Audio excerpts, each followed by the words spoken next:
네. 반갑습니다. 민주당 여성국장 강춘생입니다. 사실 오늘 제가 토론회에 오면서 많은 부담이 있었습니다.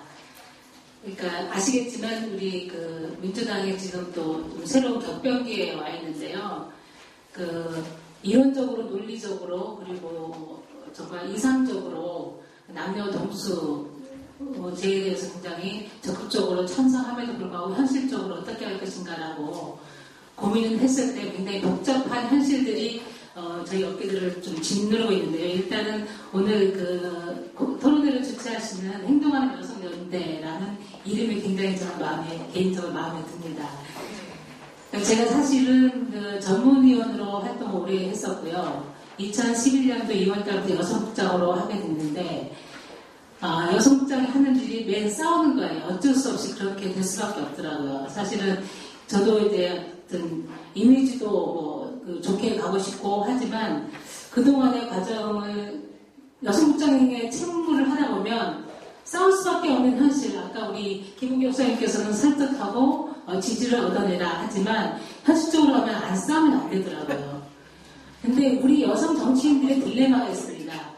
어쨌든 진출해 와서 왠지 전투적이다, 투사다, 투쟁적이다 하는 이미지를 굉장히 부담스러워하세요. 그래서 오히려 합리적이다 이런 말을 굉장히 듣고 싶어 하십니다. 근데 그렇게 하다 보면 못 싸우게 돼요. 저는 그런 걸 많이 경험하게 됐고요. 제가 솔직히 말씀을 드리겠습니다. 지난 우리가 사실 기초공천을 안 하겠다고 했는데 사실 우리 전문 여성위원회 차원에서는 내부적으로 굉장히 싸웠습니다. 경고까지 받아가면서. 근데 어쨌든 대외적으로 토론회도 막 하려고 했을 때 여성단체에서 공동주최하기를 굉장히 부담스러워해요. 옆에 계신 우리 수장님께서 공동주최 기꺼이 해주셨는데 한국여성단체연합에서 공동주최하는 것을 꺼려하시더라고요. 그래서 굉장히 놀랐습니다.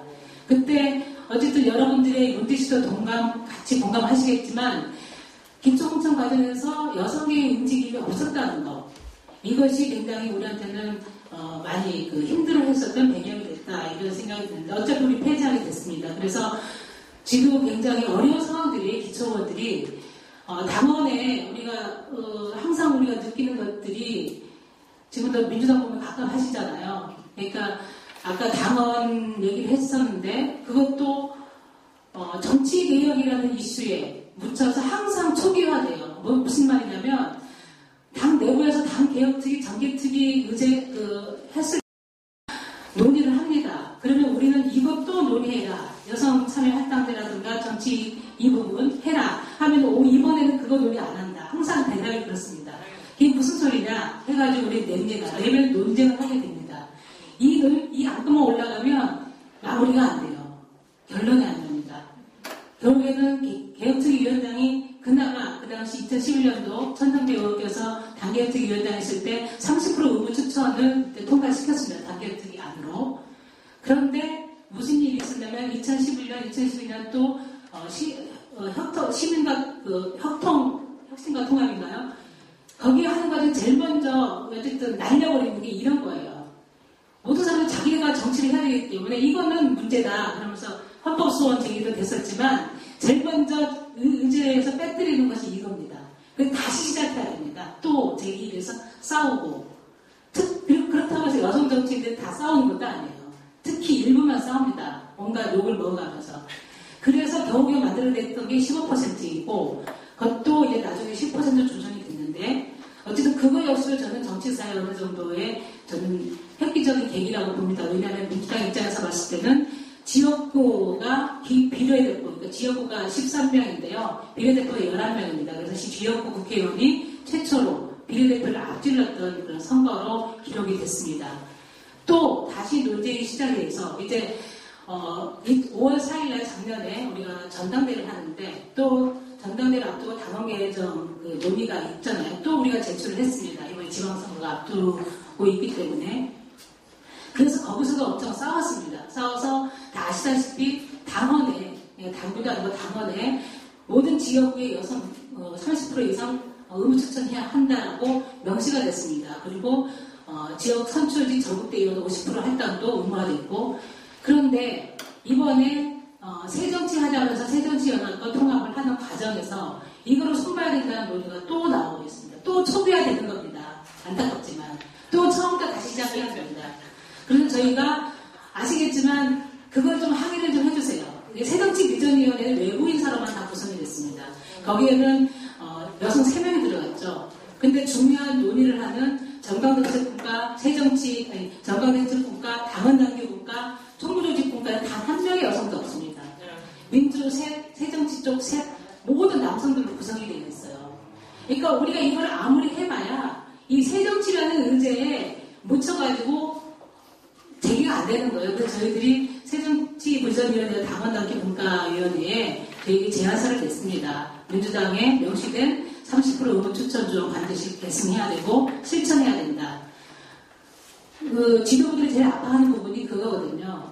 우리가 어려웠지만 김대중 노무현 대통령 시절에 김대중 대통령님은 여성부를 창설했고 노무현 대통령 호주제를 폐지했다. 그때 모든 사람들이 찬성해서 된 게 아니다. 온갖 논란과 논쟁 그리고 반대 엄청나게 호주제 폐지할 때는 특히 그러지 않았습니까? 온갖 그 대학 노예들부터 시작해가지고 엄청 들고 일어났었는데 무릅쓰고 했던 것은 성평등 의제가 시대적 과제이기 때문에 했듯이 우리 민주당 역시 새정치 지방 남성 중심의 정치 영역을 바꾸는 것이 새정치다라는 정신으로 입각해서 이것을 해야 된다 이렇게 주장을 하고 있는데 아까 제가 개인적으로 아까 김문조 수장님들 부탁을 했습니다만 여성단체에서 새정치에 있어서 여성정치 참여 보장하는 부분 반드시 해라, 이행해라라는 것을 목소리 높여서 주장을 좀 해줬으면 좋겠다라는 생각이 들고요.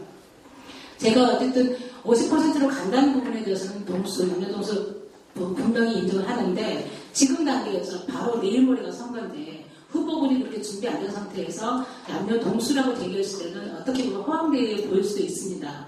하지만 이거는 우리가 지향해야 될 가치로 먼저 정을 하고 이번 선거 때는 그럼 어떻게 할 것인가.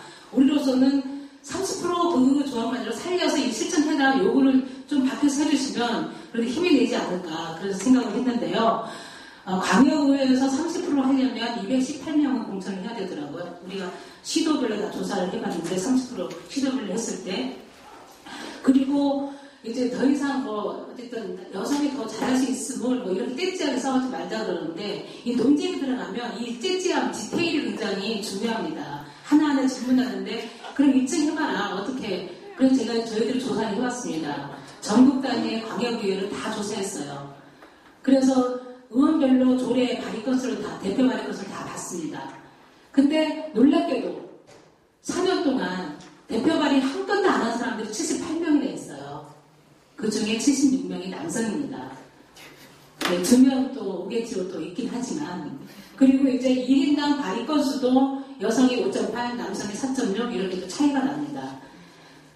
그리고 우리가 또 의뢰에서 또 조사를 했었는데 지방의원이 30% 이상의 지역과 아닌 지역 왜냐하면 여성들이 부여지느냐 안 부여지느냐에 따라서 유권자들이 여성에 대한 정치 평가는 달라지거든요. 그래서 이 실험군과 대조군을 비교해서 다 분석을 해봤습니다. 유권자 만족도 조사를 했는데 지방의회 기초원을 잘 모르잖아요. 지명도나 인지도 그리고 선호도 되게 낮아요. 하지만 30% 이상의 지역은 만족도가 우연찮게도 높아요. 공교롭게도. 그런 조사들이 있습니다. 그리고 30% 이상의 지역에서는 여성 후보를 더 찍겠다라는 게 10% 이상 압도적으로 또 많고 그렇게 나타나더라고요. 그러니까 그런 것들을 어떻게 데이터로 우리가 준비를 하면서 여성 공천 확대를 위한 준비를 하고 있다는 점 말씀을 드리고요. 이번에도 어쨌든 지난한 싸움을 또 계속 우리가 해야 되는 그거에 대해서 굉장히 안타깝게 생각하면서 행동하는 여성연대가 행동으로 좀 일침을 새정치민주연합에 지금 돌아가는 그 모습에 대해서 일침을 좀 밖에서 해줬을 때 아이쿠 좀 반성도 하지 않을까 이런 생각이 들면서 제안도 해봅니다. 그리고 한 가지만 제가 부탁을 드리면 많은 나라에서 지금 여성 정치 참여 확대에 대해서 많이 싸우고 있긴 한데 지역구로만은 굉장히 힘들더라고요. 사실 이제 공천혁명이다 했을 때는 모든 공천권을 당원에게, 모든 공천권을 국민에게 이런 논리를 이 전략공천이라는 것이 넘어설 수가 있느냐 했을 때 한계가 있습니다. 분명히 있긴 하지만 한계가 있기 때문에 비례대표 수를 50%로 확대하는 부분까지 후보자들이 묶어서 주장을 좀 해 주십사 하는 생각을 드리고 내부에서도 그런 논의가 있어야 된다는 생각을 합니다. 참고로 우리가 19대 총선에서는 그렇게 싸웠습니다. 그러니까 우리가 지역구 공천을 꽤 좀 했었는데요. 24명이 했는데 야권 단일 이런 부분 때문에 3명이 누락이 되고 21명은 최종적으로 공천을 했는데 그 공천은 경선을 별로 하지 않았습니다.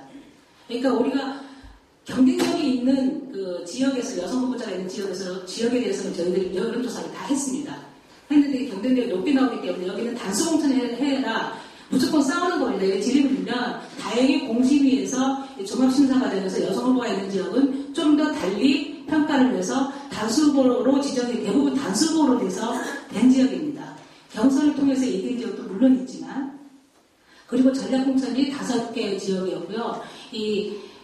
여기 모이신 분들이 이번 지방선거에 많이 또 출마하실 거라고 저는 생각하기 때문에 내부에서 이렇게 할 때 최대한 단수 후보, 전략공천을 해주셨으면 좋겠다라는 요구를 좀 당 내부적으로 하시는 게 좋겠다 이런 말씀을 드립니다. 이상입니다.